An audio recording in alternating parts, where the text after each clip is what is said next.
Go live, Vegas on the screen, feeling the flow, so pristine. Boom, as the beats align, electric dreams, they intertwine.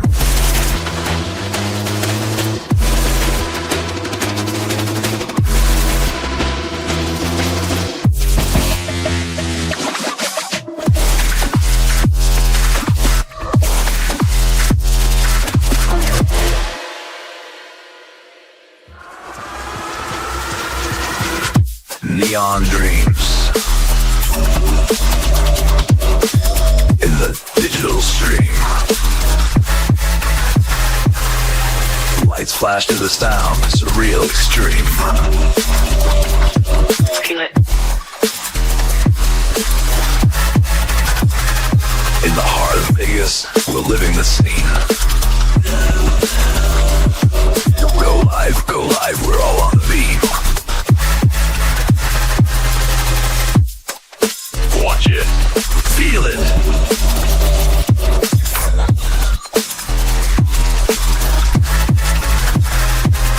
On live stream, the pulse it races. 8 pounds, high stakes, wild chases.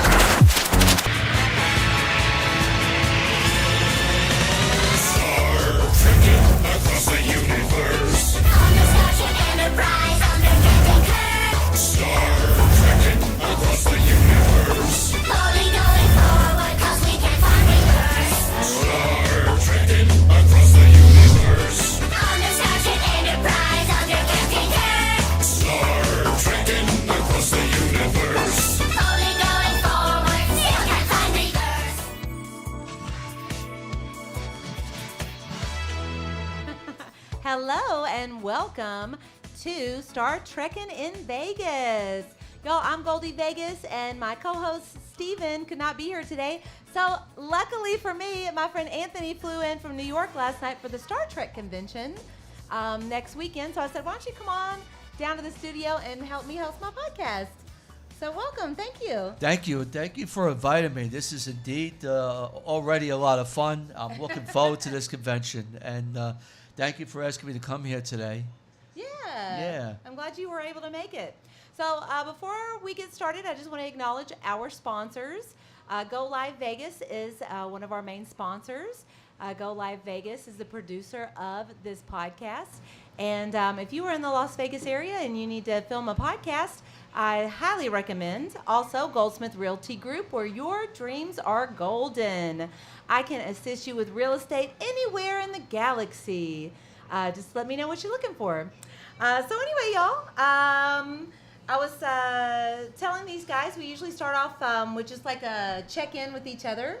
Well, we knew you flew in from New York and you came to my show last night. Yes, and again, thank you for inviting me to that show. That show was a lot of fun. Oh, thanks. And I got to meet more nice people through you, Yeah. which I'm grateful for. And your band played very well. You sang very well. I would highly recommend it for people to come down and see all of you perform. Oh, thank you.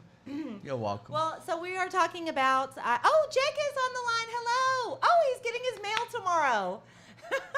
Okay, so since Jake popped up, so we had our first episode in January, and I said, okay, we'll do Trek trivia and give away some Star Trek commemorative plates. And Jake was the one who won trivia, and it took me until last week to mail it. So I was like, and what was weird was like, I went to the post office, and it was like, oh, I had duct tape instead of clear packing tape. So I had to take it home. And then I had to take it back. And he said it only took 7 months. So I went to the post office twice in the same day. And it was like immediately after I left the post office the second time, Jake was like, yay! I guess they like notified him. But anyway, so I have a band, and it's called Goldie Vegas and the Playboys. And last night we played a classic rock show at a place called Voodoo Brewing Company. They are located in the Arts District of Las Vegas. So if you think about where the Strip is and where Fremont Street is, the Arts District is in the middle on Main Street. So there's a lot of neat little shops, and they're trying to turn it into like a brewing district. So there's a lot of breweries down there, and live music. So it was a lot of fun last night. We are launching, or I'm launching a new podcast called Las Vegas Punk and Rockabilly. This is kind of part of the community that I'm growing with my monthly show, Las Vegas Punk and Rockabilly, where we play rockabilly and punk music with live music. So we're doing a residency at the Double Down Saloon the last Saturday of every month. So if you're in Vegas and you want to come hear some rockabilly and some punk rock, come on down and see us at the Double Down Saloon. It's a world famous punk rock bar. So anyway, that's just a couple of things that are going on with me. Yeah, is there anything that you want to share? You want to talk about what's going on with, like, have you bought any new Star Trek memorabilia? Have you done any other conventions? Have you been to any Star Trek fan clubs, anything like that? Not really the fan clubs, Goldie, but I've been to a lot of conventions back home. In fact, for anyone that may not know, Creation Entertainment, who's hosting the convention at the Rio, started out in New York. That was one of their earlier spots, and then they decided to come out here to Vegas. Nice. And I would go over there and go to their conventions in New York. And they have a Star Trek convention in New York? Yeah, they have. They used to have it over there, and then we hear about their conventions out here. By the time the 40th anniversary of Star Trek came around, and I heard about it was going to happen in Vegas, I said, you know what, I may want to try that out. Nice. Sure enough, I got there, and all the big stars were there from the different series, the supporting cast members. It was a lot of fun. It's fun to this day. Oh, that's cool. Well, we'll talk a little bit more about conventions later on in the show. I also have with us today Charles Parker. He is the ship's counselor for the USS Las Vegas Star Trek fan club. That is the fan club that I belong to. And then I also have Charisse Alexander, who is the Sci-Fi Savage on TikTok. And so we're going to show some of her TikToks and talk a little bit about all the stuff that she's got going on. So anyway, well, welcome, Charisse. It's nice to see you. Yeah, it's great to see you as well. So nice to meet Anthony and Charles and Aaron, the producer. Super excited to be here and talk about our love of Star Trek and conventions and some of our favorite episodes. I'm really excited about today's conversation. Me too. And I told you to pick the episode, so we're going to be talking about some episodes that you really like. Which was hard, because I have a Star Trek podcast. And one of the things we did when we wrapped it up was we said, okay, actually we did this every season. We were like, this is our top 5, this is our top 3. We could never pick a top 3 or a top 5. So when we wrapped the show, we're like, okay, this is our top 10, which was obviously 20 episodes because we couldn't pick 10. So when you and I spoke, it was like, okay, pick your top 5. So that was still a challenge. But I did pick 5 episodes I really, really love. Yeah, and so you have a podcast as well. Sorry, what's the name of your podcast? The podcast is called the TNG Podcast. The TNG Podcast. Oh, sorry. Yeah, so do y'all talk about Picard too? Do you consider that as part of TNG? We didn't. We just did the TNG that we grew up with. So we did all 7 seasons. We did an episode by episode review. Sometimes a scene by scene. So it was really, really in-depth for the 178 episodes of TNG, plus a couple bonus interview episodes and trivia episodes and stuff like that. We did not go all the way to Picard because, when we were recording our podcast, Picard was just now coming out. And I really didn't want spoilers. That was the big reason why we didn't review it at the time, is I just didn't want to have any spoilers for people who hadn't seen it yet. Yeah. But also I feel like the tone and direction of and substance of Picard didn't totally align with TNG as well. So it's a little bit of a weird last chapter. Yeah, it's new stories. Picard, the first, Picard, I've always said this. Like when J.J. Abrams started doing the Star Trek movies, And like I guess it was the second movie that he did with Benedict Cumberbatch. Con, do we not? Is there not any like creativity? You guys are just gonna like recycle Con, and so that's what I like about Picard is that it's all new stories, totally new stories, new characters, everything. I like new stories. I like new characters. I didn't so much love that it seemed to not like some episodes, and it's everybody has their own opinion, but some episodes just really felt like the writers had not seen TNG, and it was just like, for me as such a super fan, I was like, oh come on, this part doesn't match with this other lore or whatever. But I do appreciate that it was different, that it was new storylines, because it should be new. It should be totally updated. It's a whole different generation and a whole different age. So I'm glad they did it, but and I'm also glad we didn't review it, so that way we just kind of like stayed in our little time warp bubble. Yeah. Well, I feel like the series finale of Picard kind of brought everything full circle. I would say all of season 3 was like we could have just had season 7 of TNG, the movies, and then season 3 of Picard, and I feel like those were all really cohesive. But I think season 3 was so cohesive because seasons 1 and 2 were not, and there was a lot of fan feedback about that. Yeah, I can understand that perspective. Let's check in with Anthony. So, Charles, sorry. I was up until 3 o'clock this morning, and I only slept for 5 hours, so I apologize if I don't seem totally with it today. Charles, we were talking to you about, tell us how you became the ship's counselor at the USS Las Vegas. Okay. Well, it was back when we had the Las Vegas 51s, the baseball team. Okay. And it was like something they like that. had one of the movies, something going on, so they had a Star Trek day with the 51s. Oh, nice. I don't remember So I went, and all of a sudden it's like, oh, there's a Star Trek club. Oh, I'll join the Star Trek club. Do you remember what year that was? Like how long have you been in the club? 6 years. 6 years? It's 5 or 6 years. Okay. Wow. So It's amazing. I joined the club, and they said, okay, we need officers. Well, hey, I love photography and such. I'll become a historian. I'll keep up with Nice. what the club's doing. That's cool. Well, while I was there, you know about the Latin fund of Karen. I can't think of her last name. I don't know if it's gossip. I don't think we should No, talk no, about it. no, the Latin fund. And I it's named after Karen. I can't think of her last name. Ooh, I don't know. But I'm not as active she as you. passed away. She passed away, and she Aw. was the trivia person. Oh. So they passed trivia on over to me, and so I started then doing trivia with the club about a year into it.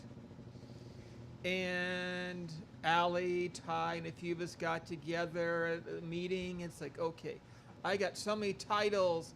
I need something of trivia, morale, historian. I need maybe a better title fitting what I'm doing. And we kind of thought, it's like, hey, ship's counselor. that works. Yeah. And That's a so good I idea. became ship's counselor. Well, I asked if And- I could be. I was like, oh, what position can I be? And they were like, well, I don't know. I was like, well, I'd like to be a yeoman if that's okay. Like yeoman Goldie. And it's actually interesting because back when I first got there, one of the members was part of a podcast called Trek Talking. Yeah. And he wanted to leave the show to go publicize his book. Oh, okay. And since I'd called into the show a few times, because it's a live call-in, one of the hosts came up and said, well, hey, you want to join us? Well, sure. And that was 5.5 years ago. So yeah, we all have podcasts because we all like to just talk about Star Trek. And so every Thursday night I get on, I hit my earbuds, connect to the server, and we talk for 2 hours about Holy whatever cow. we're doing.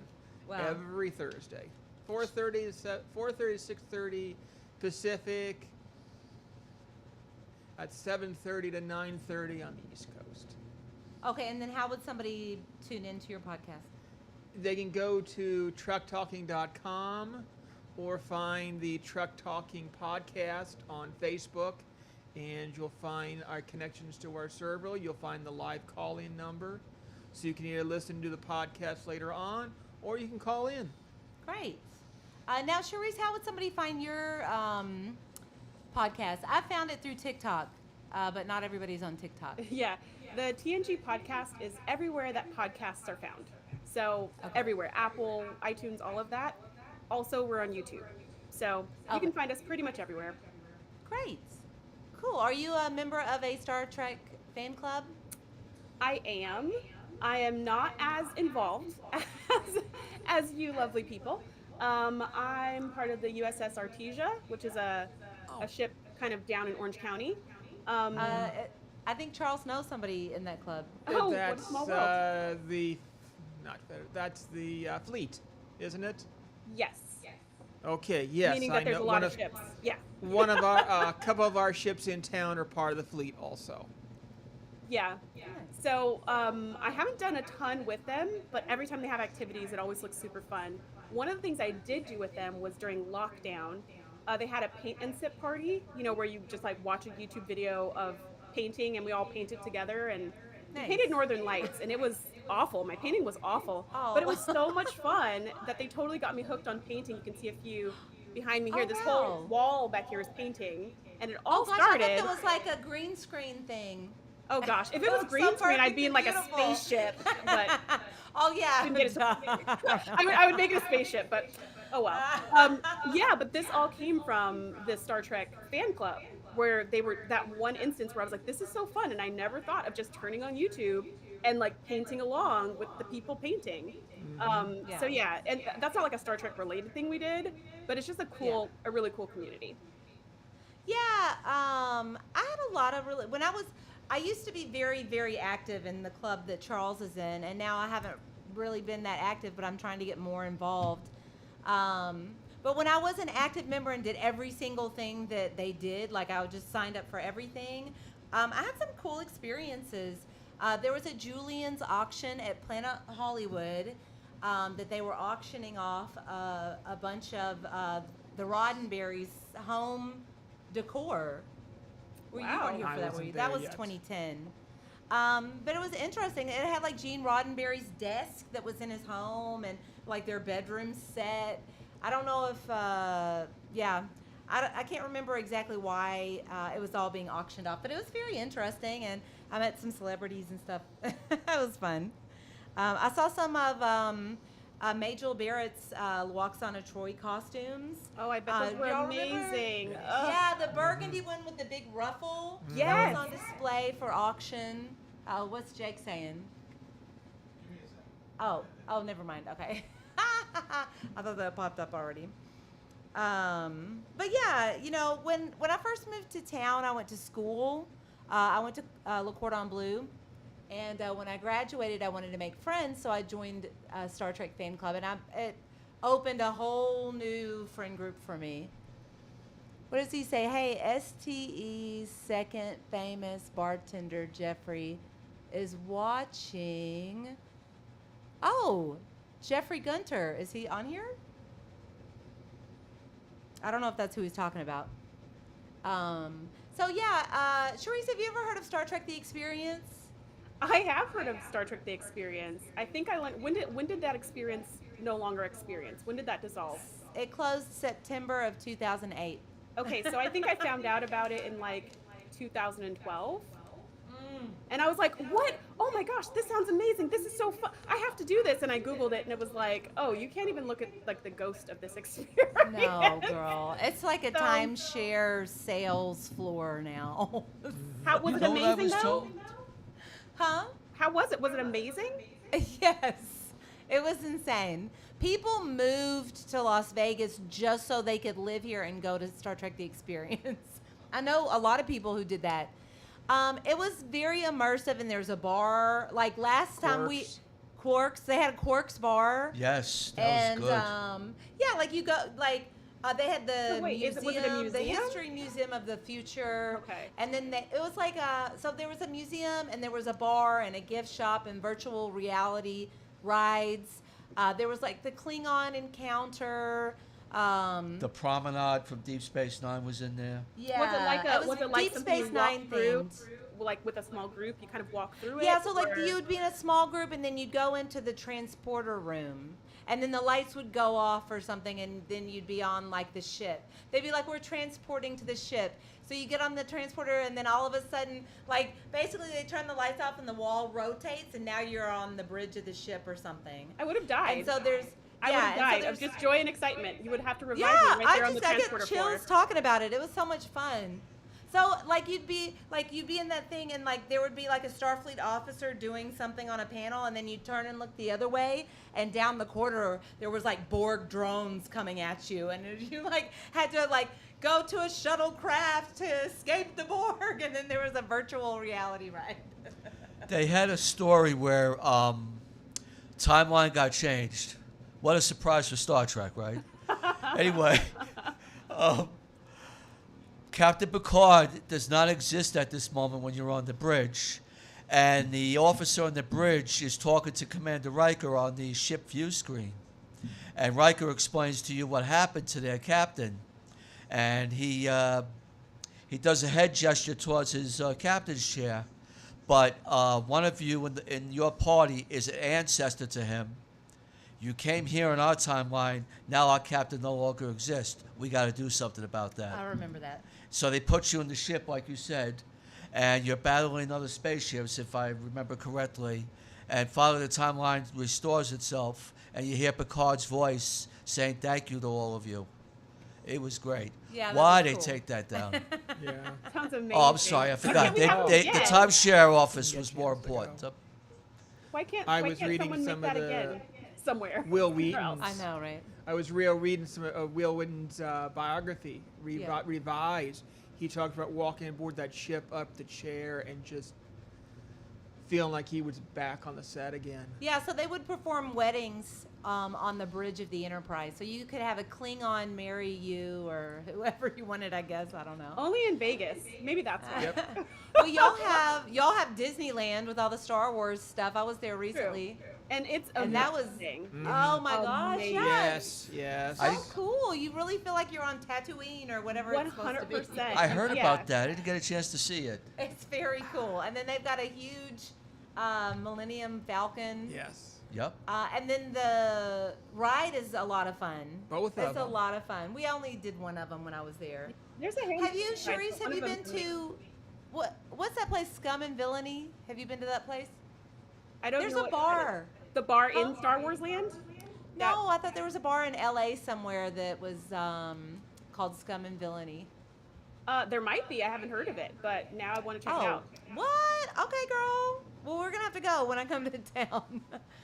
Okay, Jake says, I still get misty-eyed when the Enterprise destroys the bird of prey over the Vegas Strip. That was You part can of the see the virtual Vegas reality. strip also in No, the well, experience? Is it virtual? Well, it's part of the virtual, it's part Yeah. of the virtual reality. Because you're at Las Vegas Station or something like that. Oh, Right. see. I think the Klingons wanted to stop the existence of Captain Picard, and it was up to you to save the day kind of thing. That's super cool. And then you could just hang out in the bar? Or would your party have to, like, you can get a drink and then go to the gift shop? And then Yeah, actually, so the most popular drink was the Warp Core Breach, and it was very, very, Sweet? very strong. It was like a fishbowl. And Jake chimed in here a minute ago and was like, I want a Warp Core.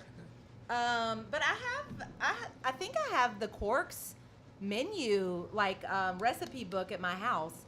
So like the first meeting that I went to at the USS Las Vegas, their guests were all these actors from Star Trek: The Experience. Actually, the captain, Paul Walker, worked at Star Trek: The Both of them. Well, he was the captain back then. Now he's the admiral. Yes.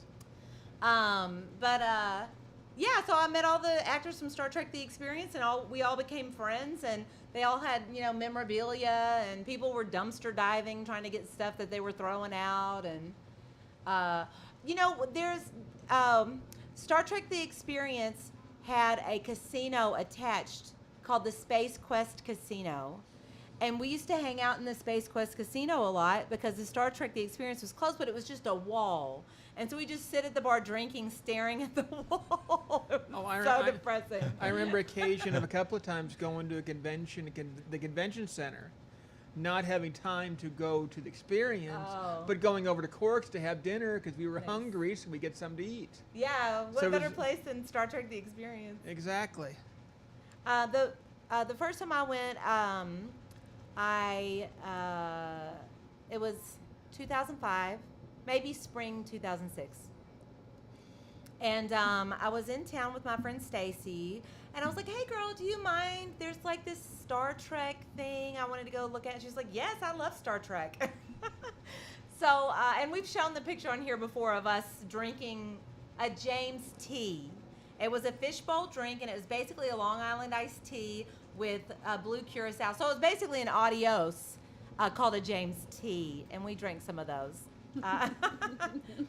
So anyway,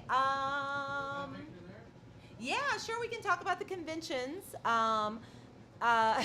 This is some cosplay. So I'm the Borg drone, and April and Nicole both worked at Star Trek: The Experience. They're Orions. I think this was 2011, maybe 2012. The concept for the costume that I'm wearing was it's kind of like, you know, the technology. Huh? Well, no, it's kind of like my idea was like, well, the technology kind of sprouts from it within. So I wanted to have all those implants all over my body, but we just ran out of time. So I guess I got assimilated at the swimming pool. It looks amazing. All of your costumes look great. Yeah, so So April, much the time one body in- painting. I don't know how you had the patience, but it looks amazing. Yeah, I was just about to say the Orion in the orange outfit is April Hebert, and she was an actor at Star Trek: The Experience. She played an Andorian, and so I call her my drag mom because she's the one who taught me how to body paint. But like another thing that I love about going to the Star Trek convention is that you meet new people, and this girl, the Cardassian in the middle. That's the only time I ever remember her being at the Star Trek convention, but she showed up and I was like, oh my gosh, you are the most beautiful Cardassian I've ever seen. She was amazing. I couldn't even believe it. And that's a then, Bolian next to her, right? I'm on the left. I'm Captain Janeway. This was so long ago. I was so skinny. I'm on, oh, okay. And then, sorry. So Melissa was the other girl in the last photo was Melissa, and she was B'Elanna. So then we were both Andorian, and we bought a ticket to this little like meet and greet thing with Dominic Keating, Connor Trinneer, and William Shatner. And you just kind of like, it was a small group, and we just kind of hung out in that room and chatted up the actors and had cocktails. And Dominic Keating is one of the most fun actors at the convention, in my opinion. He's a lot of fun. Two guys that I also think are a lot of fun are Vaughn Armstrong and Casey Biggs. Casey Biggs played Damar on Star Trek Deep Space Nine, and Vaughn Armstrong was the Admiral in Star Trek Enterprise. The guy dressed as Lore in the middle, his name is Eric Allen Hall. Charisse, have you ever heard of that guy? No. He is a very, very well-known cosplayer at the Star Trek Las Vegas convention, and he does a lot of Data costumes and that kind of stuff. But he is a really great guy from Utah, and I have known him for 14 years. So that's my friend Melissa. Again, we are Ferengi, and she had this idea. She said, I have an idea for some Ferengi females. You know, they're not allowed to wear clothing. What if we just made sensor bars? I'm like, let's do it. So we walked up. So these three actors, they played Ferengi, which is the, alien that we're depicting. We walked up to do our photo op, and Aaron Eisenberg was like, Goldie, is that you? I was like, oh my God, you know who I am. First of all, how did he know who you were? And second, how did he recognize you underneath the Ferengi makeup? Well, I met him in 2010. We were just hanging out at the Space Quest Casino, and we were like just chatting. And he was like, "Oh, by the way, I'm Aaron Eisenberg. I played Nog on Deep Space Nine." I was like, "I know who you are. We're at a Star Trek convention." I know exactly who you are. And then we grew, like a convention friendship, and so we would always hang out at the conventions. And he was always a lot of fun and really nice. That year, I have some fun pictures of me as an Andorian hanging out with him at Ibar in the Rio. I need to dig those out. But the next picture that's coming up is some more cosplay. These are some friends of mine. Of course, that's Harry Mudd and his ladies, and then me and Melissa as, Andorian members of the Andorian Imperial Guard. So the cosplay is always just off the charts for this convention. I've seen so many crazy. Hello. Crazy costumes at the Star Trek convention. We had a whole group that would do Lego characters. They would make them out of cardboard, and they'd just be like hobbling around in cardboard boxes. But it's all just really amazing. And then, so this is Jeffrey Combs. He played Shran in Star Trek Enterprise. And, you're hanging out at the convention, A lot of other and roles. they're just walking around. All the celebrities, they're just walking around. And so Yeah, they're we were just talking hanging about out. that earlier, Anthony and I. It's cool. So this is Richard Hatch. He was the original Apollo on the Right. 1970s Battlestar Galactica. And he was also And like he was in the a... re- Star Galactica. huh? He was also yeah, in they're doing a... the yeah, reboot he was in Battlestar both of Galactica. them. He was in both of them, yeah. But he was always so nice, and we developed a convention friendship, and it was always so much fun to see him. It would be so funny because, like, he would get bored, and he'd start doing, like, push-ups and stuff at that booth.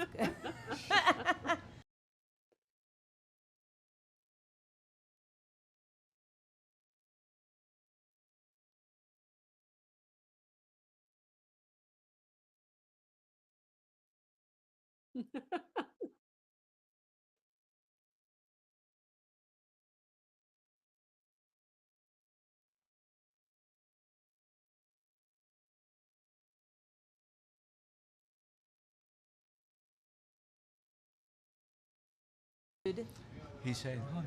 Oh. Oh, can you hear me? Can you hear me now? Oh, okay. I don't know where I left off. But the picture of me and Tim Russ, that was at that party. His band was playing a blues set. And he was so cool. Look how nice he is.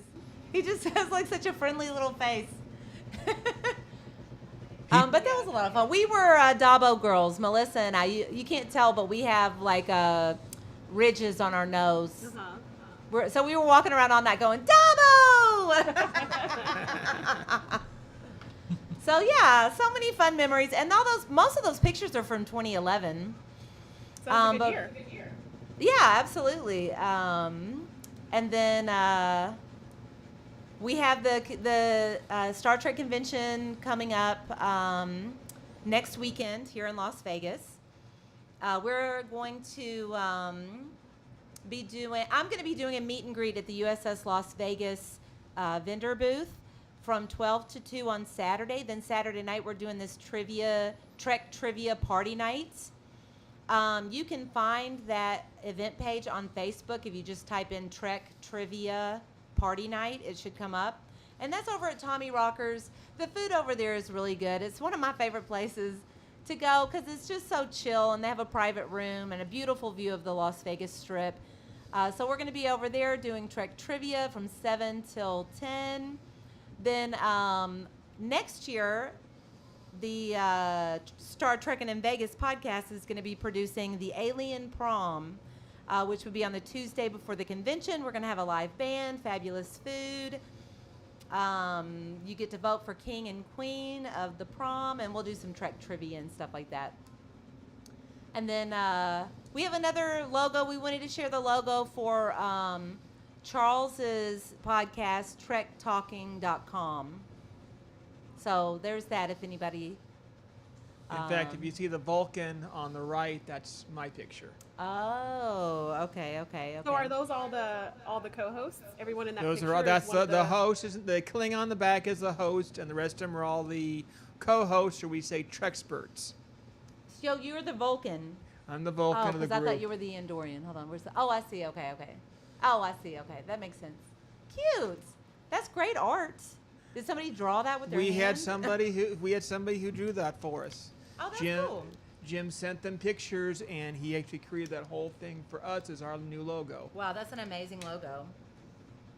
So, one of the big things at the Star Trek convention is that you can get your picture taken with your favorite celebrity. So I brought in some of my favorite photo ops that I have.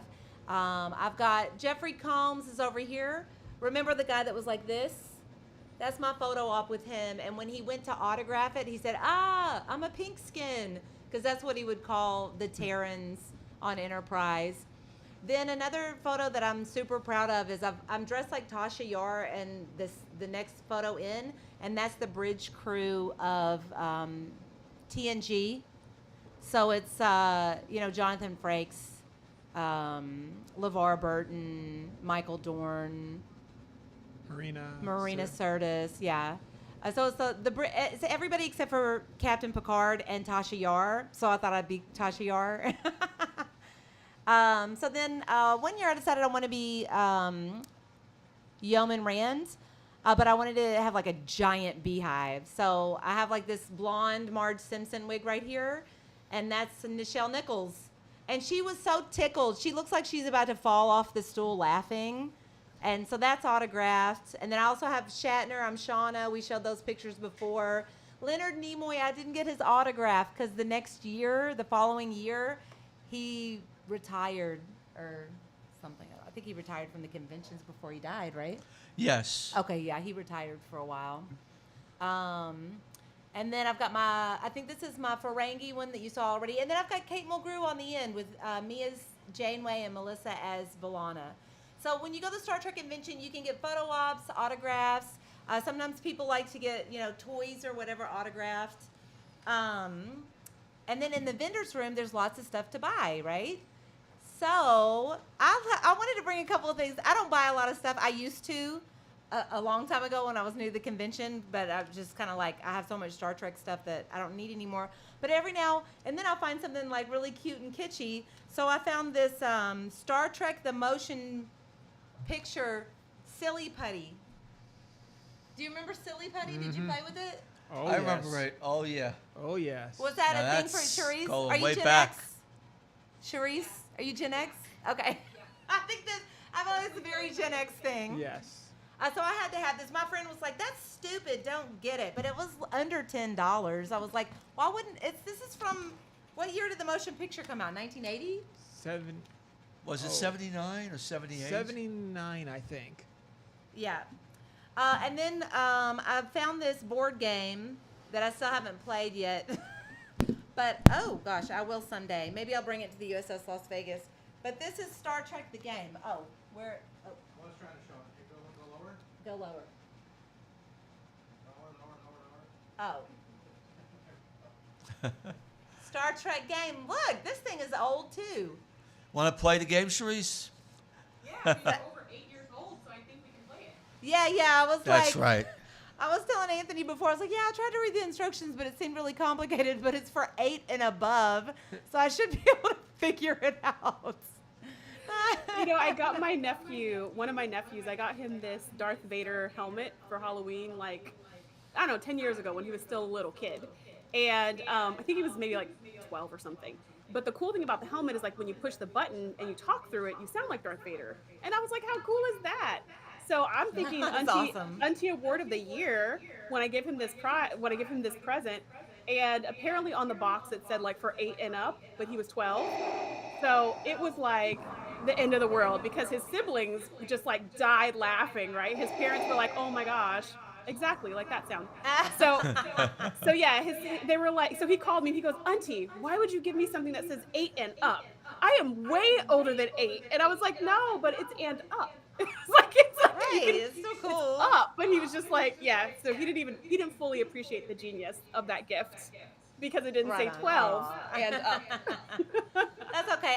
My coworkers would always buy me Star Wars stuff for my birthday. I'm like, I finally told somebody, I was like, y'all know I like Star Trek, and that's different than Star Wars, right? And I they mean, were I like, think "It is?" Star Wars is cool, but I don't want a bunch of Star Wars stuff all the time. And they were like, it is, are you sure? And you're like, I'm sure it's different. Yeah. So, one of the reasons why I asked you to join us today is because I think your TikToks are so stinking cute. Oh, thank you. And we're gonna show one of my favorite TikToks that you have, and it's so accurate. It's so accurate what you say about everything. Like, hold on. Alexander's life started out rough. When he finally meets his father, he's greeted with confusion. And aren't we all? Anyway, Before they can have any kind of good family moments, Kalar is brutally murdered by a Klingon named Duras. Shortly after this, Worf ships Alexander off to Earth, where he can be raised by Worf's adoptive parents, the Rashenkos. A little while after that, Worf's mom comes on board and says, yeah, you gotta take your kid back. Thankfully, Worf does not have to figure out this whole parenthood thing on his own. Most surprisingly, Lwaxana Troi becomes Alexander's biggest advocate and bestest friend. And while the mud bath was a really weird thing for Alexander to be a part of, I will say I love their grandmother-grandson connection. At one point, Alexander's future self comes back in time to try to convince Alexander to become a Klingon warrior instead of a Klingon diplomat. After the tussle and the long timey-wimey explanation is done, Worf finally accepts Alexander, and it's just a beautiful thing. Do you remember that time when Counselor Troy got impregnated by a ball of light? The next day, she realizes she's pregnant, but the fetus is growing so fast that she will give birth to it in a matter of days instead of months. So about 2 days later, she gives birth to Ian Andrew Troy. But there was also a full security detail present because they don't know what's about to pop out of this woman. And Riker's there too, creepily staring at her from the hallway. So about an hour after giving birth, Pulaski and Picard go to visit baby. But surprise, he's now 4 years old. So the next day, Deanna decides to enroll 8-year-old Ian into school. Because why? But a few hours later, Ian realizes that his high radiation emissions are threatening all life on board the ship. So he decides to unalive himself and turn back into a ball of light. But before he goes, he tells Deanna that he just wanted to learn more about people, and he thought that going through the process was the best way. So he floats away, never to be seen or heard from again. What?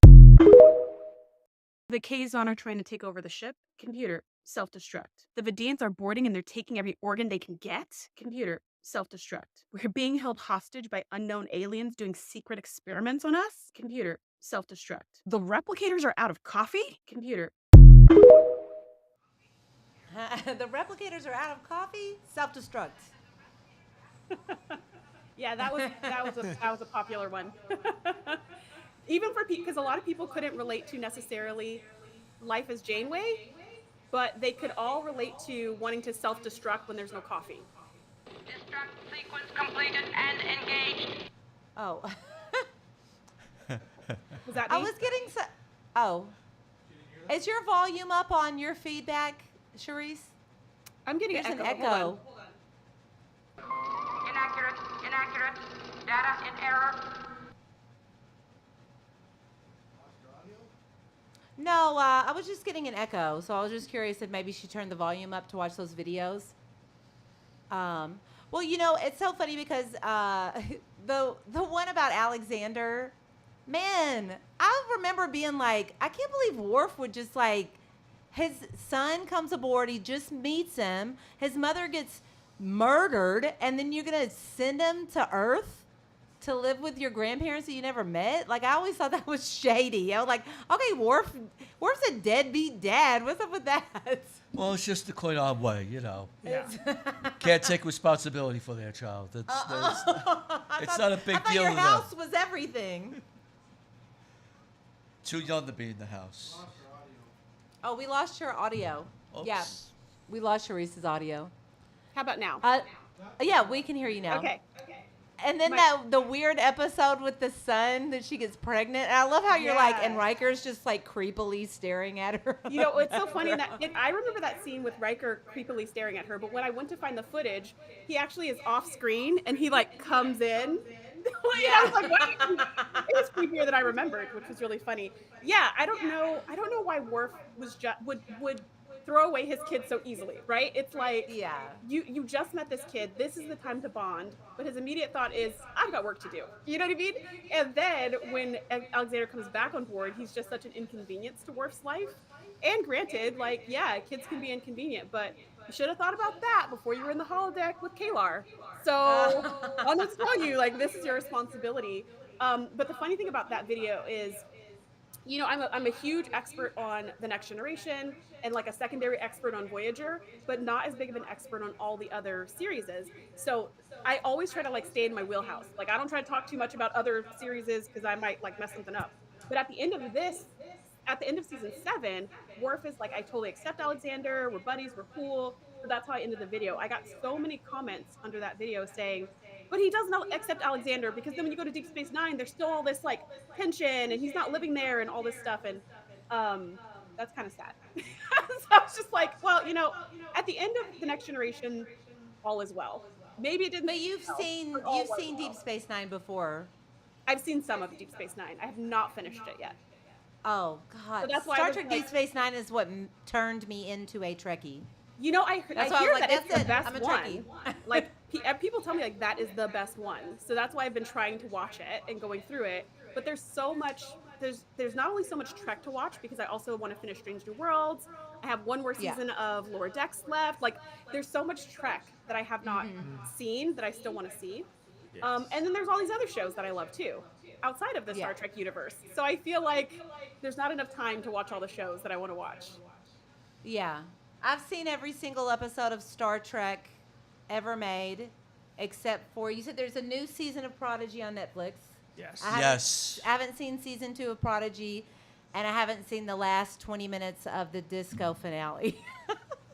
Why haven't you seen the last 20 minutes? Did you fall asleep? Oh, that was the I get good part. sidetracked. Huh? That was the good part. Oh God, I gotta go finish it.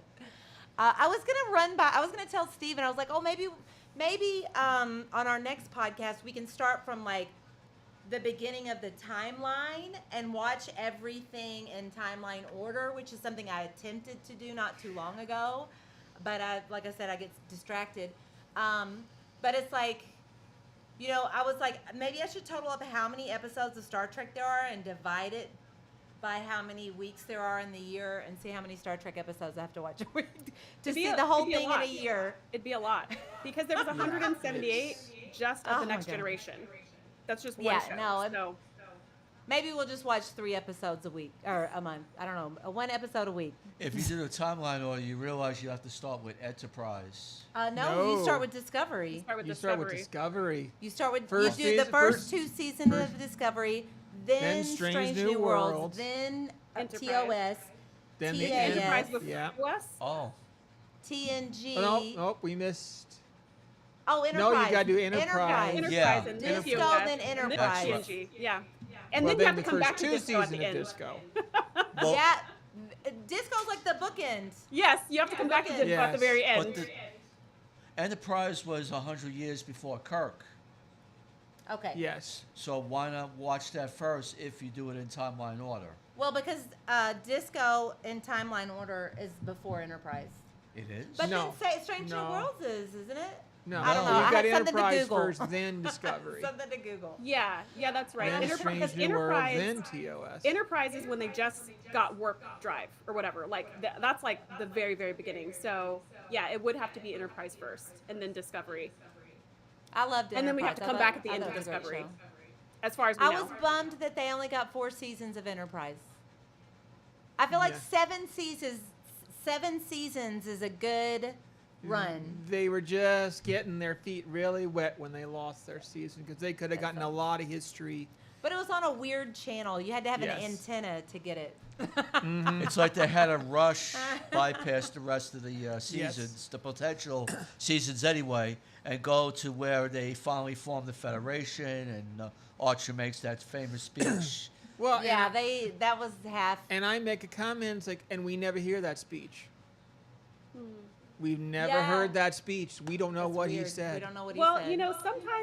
sometimes I think that's for the best because it's like when something's hyped up so much, it's hard to live up to the hype when you're trying to focus on other things with writing a show. Costuming, lighting, design, and all the things. So sometimes I'm okay with that when they leave out a big piece if I know that that piece was probably not going to live up to all the expectations.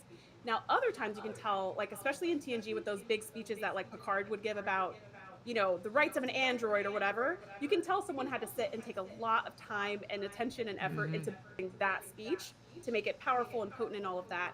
And it's like the amount of time to write the entire episode, a big chunk probably went into that speech. So I'm okay with it as long as they don't sacrifice the story, like telling a good story. You know what I mean? Yeah, absolutely. Well, let's talk about some of your favorite episodes. Season 6, episode 18, Starship Mine. Yeah. So that's the one where everybody's evacuating or like taking shore leave or whatever so that they could do a baryon sweep. to clean the ship Um, from the built up baryon particles. yeah, I was like, what's a baryon sweep? I It's don't just know. there's some kind of particles that build up from flying around too much, and they need to get rid of them. So they do a baryon sweep through the entire ship. But the baryon sweep, it looks like a scan, but it's toxic to all living tissue. So everybody gets shore leave, and they end up going to some party, some like Yeah, ambassador with party Hutchinson. with What's his Hutch. name? Yes, Commander Hutch. yes, He's very talkative, and people don't like. It's like one of those people you get stuck with at a party that you're like, oh my gosh, somebody save me right now. absolutely. Picard Oh, called him but a master class in small talk. yeah. So what the lead up to that is that they're all preparing to leave the ship, and Picard gets on the what's it called, the Transporter lift. pad. Oh, Why am I having so The- many problems today? Turbo lift. Turbo He lift. gets on the turbo lift, and Data's like, "Oh yes, I hear the weather is blah blah blah," and Picard's like, "Why are you talking to me?" And Data's like, "Oh, I'm working on being better at Small small talk talk." program. And he's like, "You need to hang out with Hutchinson at the party tonight." Yes, he is a master class unto himself, which was Yeah. so true.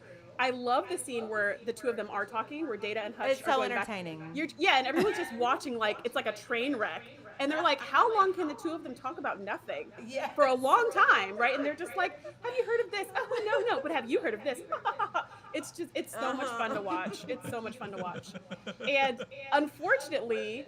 Hutch gets like blasted with a phaser rifle a few minutes later, and you're like, poor Hutch, what did he ever do to you? He just Right. small talk. You know? Oh. You couldn't put it on. I remember me and my co-host were like, why couldn't you have had it on stun? He didn't deserve that just because he was an annoying character, you know? But yeah, they go to the party and everyone hates it. And we were actually also joking. So if you haven't seen that episode, if you haven't seen Starship Mine in a while, definitely recommend watching it. One of my favorites. So good, so exciting, so much fun. Basically, you get to see Picard be MacGyver in space, which is fun. But in this scene, when they're at the party and they're like snacking, there's like this panning shot of the table, and you see the snacks that are on the table. Now, normally, when we see food in 10 forward, it's just like piled up. It just looks amazing, right? Even if it's Klingon food, which is gross, it still looks amazing.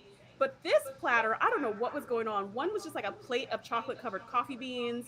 One was like Yeah. a plate of marshmallows or something. Habanero peppers. There's one spot where Geordie is walking around with a plate, and there's 2 Scotch bonnets on his plate, and like a bunch of like little yogurt covered raisins. Yeah, and you're like, this is the worst reception. I've been to better ones on Earth.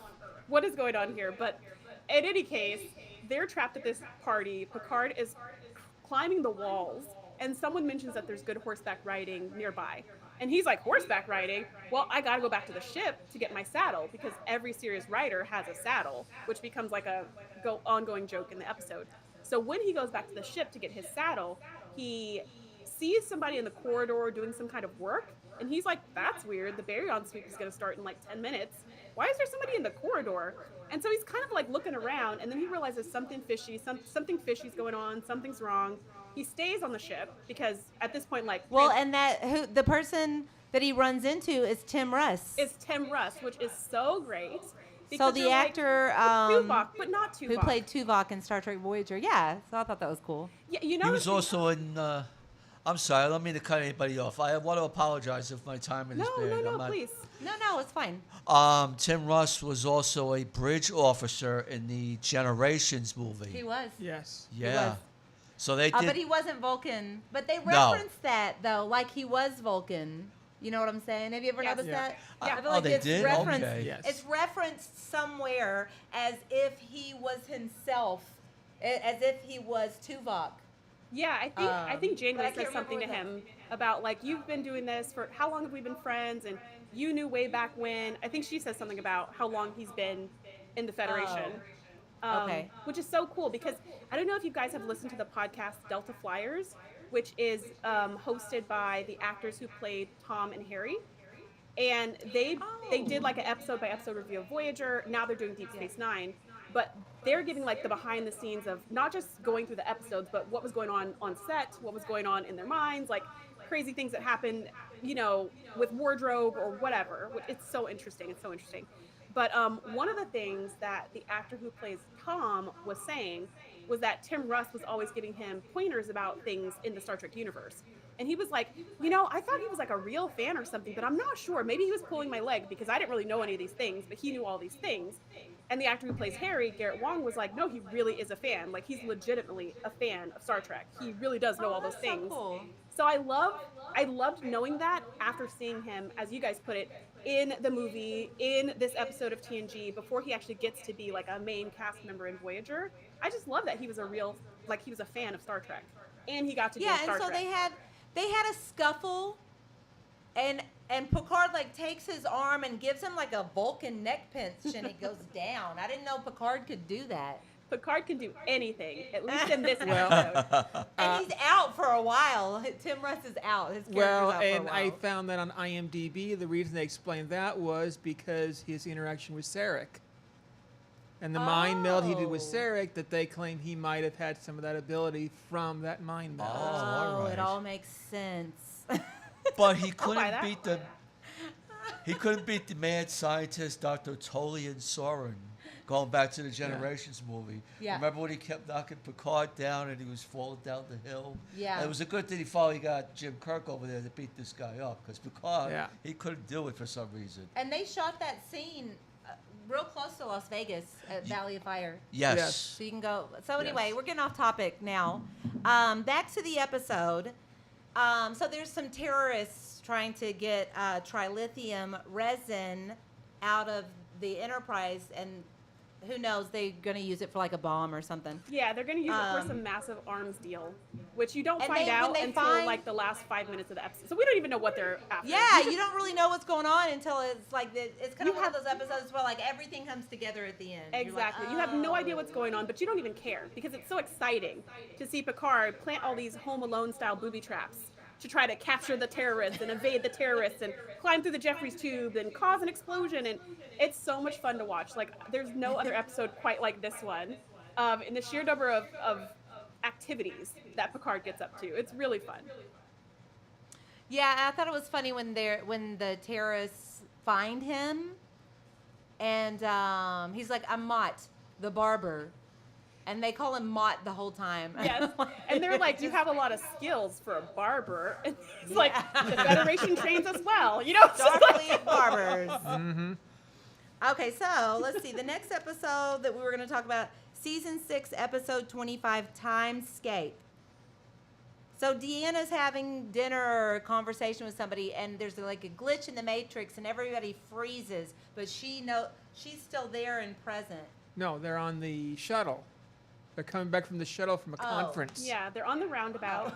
They were at That's they were at a right. scientific conference, and they're sharing stories about the conference. And people keep kind of freezing and unfreezing, and they're like, what is going on right now? And they start scanning for anomalies because they're noticing some glitch in the Matrix. And at one point, Picard reaches to get some fruits, and then he screams in pain, and all his fingernails are really long, and all the fruit's all rotten. And he's like, okay, it's not just people freezing. There's also something going on with aging or something, because the fruit's rotten now. So they discover that there's actually these breaks in time, but the breaks in time are little bubbles. And every bubble is moving at its own speed, at its own rate, which is terrifying. So the ship kind of goes off course because one of the nacelles, one of the kind of engine parts of the ship, was going at a different time from the rest of the ship, and it ran out of fuel, and so they're kind of limping along, and they're like, just get us back to the Enterprise. We need to get back to the Enterprise and all will be well. I don't know why they thought that, but that's what they thought. And then when they finally find the Enterprise is frozen, and it looks like it's in a life or death battle with a Romulan ship that's also frozen. So they're like, okay, we have to figure out how to get to the Enterprise through all these gigantic time bubbles, because this is where the time crack happened. We have to get to the bottom of this mystery. Why is everything frozen? Why are they in a battle? How can we save our friends? When they get on board, they see that the ship, the Enterprise, is in the middle of a core breach, like in that moment. So they're like, oh my gosh, if we somehow unpause time, the ship might explode because it's already in the process of exploding. And it's just such a good episode. It's kind of like a mystery Like a whodunit type of thing. Yes. It's very much a whodunit because you think Yeah. as they're seeing different vignettes, different scenes throughout the Enterprise, they're like, oh my gosh, the Romulans attacked the Enterprise and they're trying to kill everybody and all of these things. But when they restore the timeline, it turns out their concept was totally wrong. That the Romulans needed help, the Enterprise was trying to help them. All the times where it looked like they were attacking each other, other things were going on. So it's a really cool like whodunit where it makes you think one thing, but it's a totally different thing, which is really hard for TV to do, really hard for episodes to do, and really hard for something that can be as formulaic as as Star Trek, which is episodic, for them to actually trick us, for us to not know what's going to happen. It was pretty impressive. Yes, it was a neat episode. They opened the episode. Riker was in sick bay, and I guess he was getting treatment because he got scratched by Spot, Data's cat. And so at the end of the episode, he goes in to see Data, and he's like looking around for the cat because he's scared of the cat. And who could blame him? Spot was something else. Yeah, and I thought it was interesting because Data was in there. He was trying to understand how humans experience the passage of time in different ways. Let's see how long it takes a pot to boil. Yeah, how long does it take a pot to boil? And yeah, so anyway. Interesting on this episode. Do you know who the director was? No. Was it Adam Nimoy? It was Adam Nimoy. Oh, One of the nice. 2 episodes he did for TNG. Was this one of your trivia questions? Did we ruin it? No, he answered it. Okay. It was Yeah, Adam he's Nimoy. He's the quiz master. So Yeah, that's why I'm like, was this one of your He just questions you were threw going to that ask in later? Okay. I just took a wild guess. I heard he did some directing of TNG. Yeah. You want to ask some more trivia? I'll throw one more. They use a term that we hear on Doctor Who as well. What term did they use in this episode? I'm not a Doctor Who person. Me neither. I'm sorry about that. Charisse, are you a Doctor Who person? I am a Doctor Who person. The only thing that comes to mind is timey-wimey, and they didn't say that. No. They said don't know. affected What the was it? space. They said affected the space-time continuum. Is that a phrase Oh. that's just That's mostly that's spoken a in Who Doctor phrase Who? also, but they use it on that's Star not Trek. just a science term. It's a science term, but Okay. you hear it a lot in Oh, Doctor okay. Who and Star Trek as well. Okay. So we also wanted to talk about season 5, episode 24, the next phase. Mm-hmm. And this is the one that this is my note. Snarky Bajoran Ensign Rowe. She has so many more titles.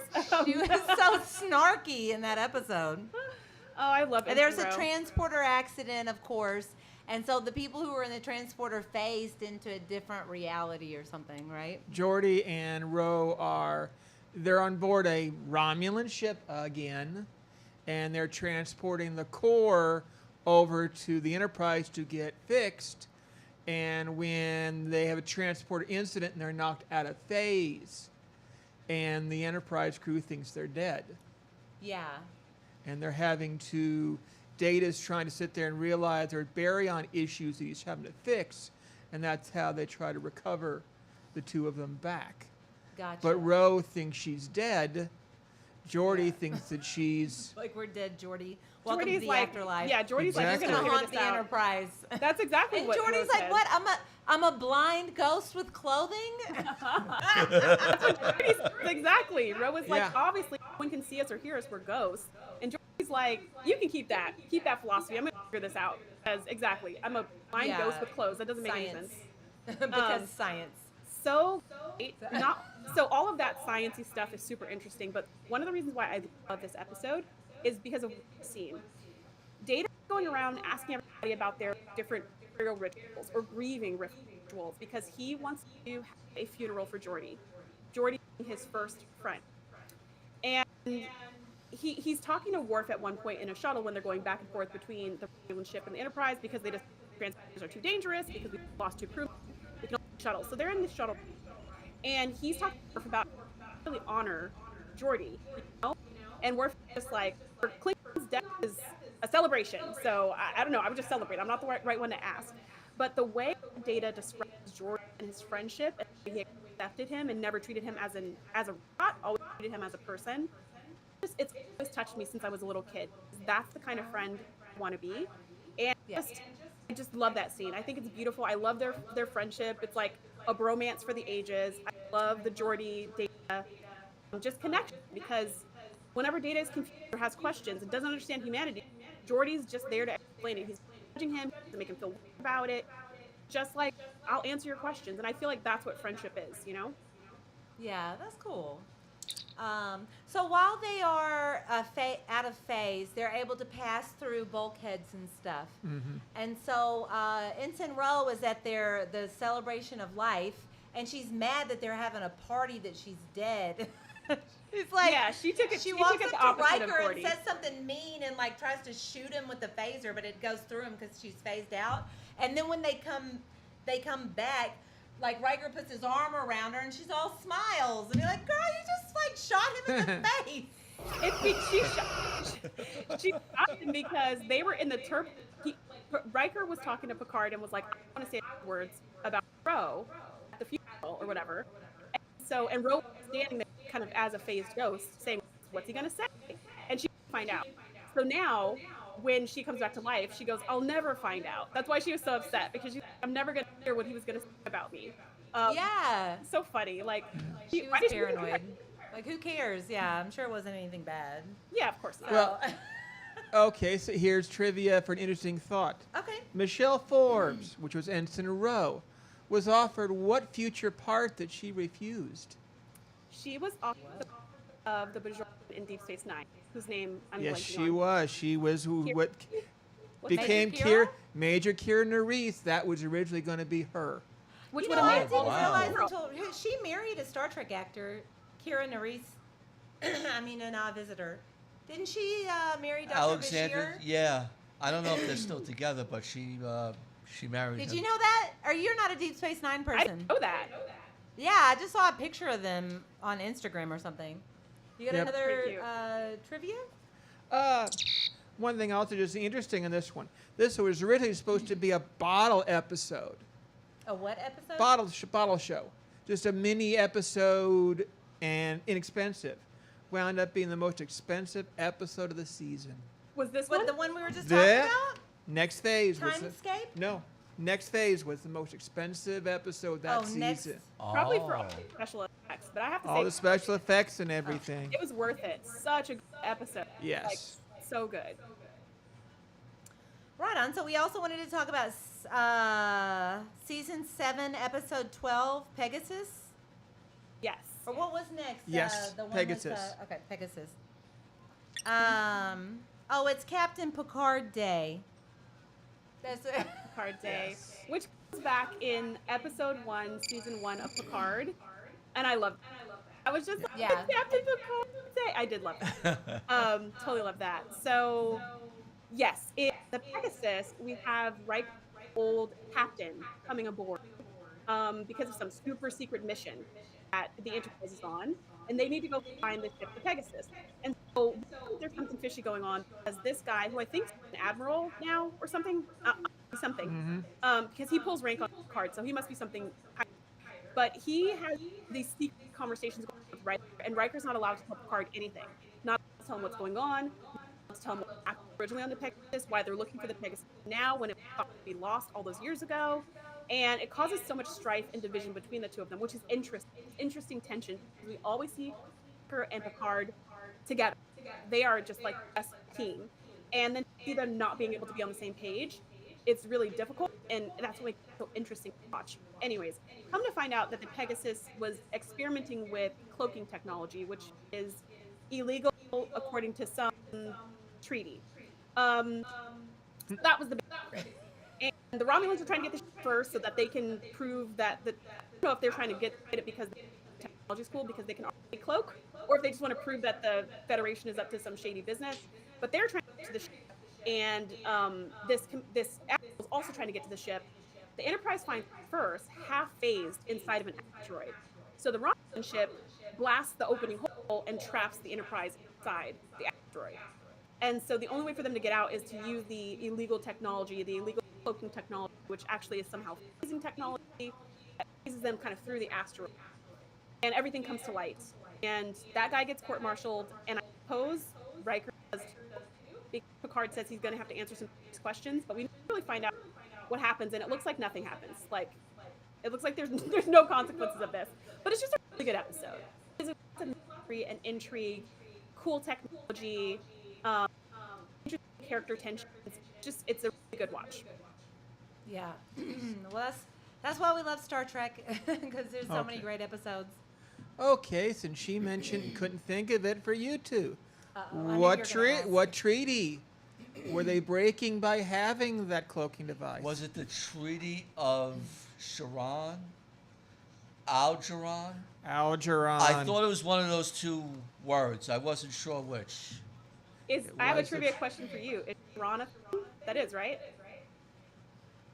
I Sharon's think so. He's a character. That's Oh, from okay. Voyage. That's from Enterprise. Ah, okay. Is Sharon.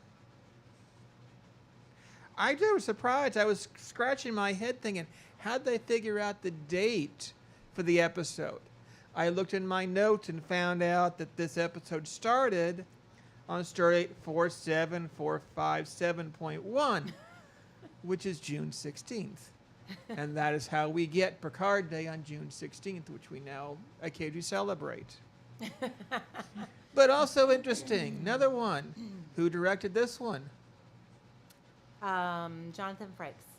It's not a Frakes. Is it someone from the cast? Someone. LeVar Burton? It is LeVar Burton. This is one of the 2 episodes he directed. And ironically, both episodes that he directed were Frakes and centered around Jonathan Frakes. What was the other one?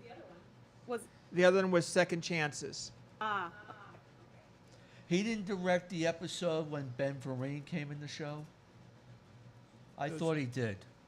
Okay, this is one definitely for our guest. Back in Timescape, what happened in Timescape that also happened in Pegasus? Because you mentioned it already. do you mean the phasing? What happened to Riker in that episode? In Timescape. In Pegasus. In Pegasus. We talked about what happened to him in Timescape. What else happened to him in Pegasus? That was the one with the fractured. Oh.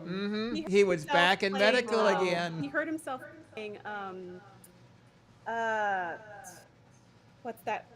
Parisi Square? Parisi? Nope. Was he doing something with the bat left? He was doing something with the bat lift He was with doing Worf. he was doing Worf's calisthenic program or something like that. He like pulled a muscle or something, and he was like beating himself up, and he was telling Beverly, "I'm so stupid. How could I do this? What's wrong with me?" And she was like, "Oh, it's just a pulled muscle." He got freaked out because what's his face was on. What was that guy's name? I don't remember his name. The admiral. Whatever his name was, he was on board. Yeah, I don't know. Yeah, I didn't get that. I don't know either. Admiral. It'll come to me. Okay. I wake up in the middle No, of the night. the only notes I have for that is Captain Picard Day, Student Art Exhibit, Starship Crazy Horse Rendezvous. That's all I got. Now, what future episode is tied into Pegasus? No, I don't know that one. Can I have more context? What future episode is tied into What Pegasus? What other series episode ties into Pegasus? Yeah, I have no idea. These are the Voyages, the final episode of Enterprise. If you've seen that episode when Picard and Troy are sitting there debating, Oh my he's God, debating yes. about Pegasus and whether he should tell Picard about the ship. That's right. Because there was that issue that fans didn't like. Riker brought all of them back in the holodeck. Mm-hmm. He was And- contemplating trying to tell Picard about Pegasus and the truth. Interesting. Okay, one more question. We see a cloaking device. Where else have we seen this cloaking device before? What, the cloaking device on the Romulan? The cloaking device they take off the Pegasus. Where have we Oh. seen that before? In the Federation. I didn't finish this episode. Sorry. I've seen everything, but sometimes I forget stuff because I don't watch it regularly. No judgment. Does that make sense? Was it in one of the Like I other gotta episodes? rewatch stuff to remember all these details. The only reason That I know Happened is in the because of podcast. past. In the original series? When Captain Kirk had to steal the cloaking device? Was Yep. that where we... Enterprise incident when he stole the cloaking device from the Romulans. This is the second time we've seen that device. Right on. Well, thank you so much for coming and being our quiz master today. Oh, you're welcome. It was a lot of fun. I appreciate it. And Charisse, thank you so much for joining our podcast today. We need to connect in LA or Vegas. You're super cool, and I had a lot of fun chatting today. Thank you, Anthony, for last minute coming with me. I appreciate it. Oh, thank you again for inviting me. Aaron, can we show my flyer one last time with the QR codes? Which one is that one? That one right there. Okay, so this week in Las Vegas, I will be doing a meet and greet at the Star Trek convention at the Rio from 12 to 2 at the USS Las Vegas booth in the vendor's room. Saturday night, we're doing a Trek trivia party over at Tommy Rockers. Then our next podcast is going to be, of course, the last Sunday of the month, August 25th at 4 p.m. And next year, 2025, Alien Prom. So buy your tickets. Buy your tickets ASAP. And we'll see you next year. So anyway, thanks everybody. I'll see you at Con.